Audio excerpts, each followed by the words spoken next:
Did you know that at his peak, Deion Sanders made entire offensive coordinators pretend his side of the field simply did not exist? Not because they were scared of an interception, because the math said it wasn't worth trying.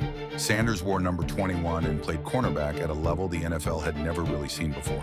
In the early to mid-1990s, he was so fast, so precise, so locked in on receivers that completion percentages when throwing his way were almost embarrassingly low. Coaches started drawing up plays and just avoiding him entirely. Think about how strange that is.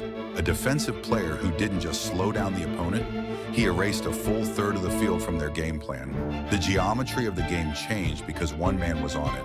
Everyone knows Deion, the personality, the gold chains, the two-sport career, the nickname Primetime. But the cold, quiet truth is that what he was doing on Sundays was something closer to a cheat code than a football player. He didn't just cover receivers, he deleted them.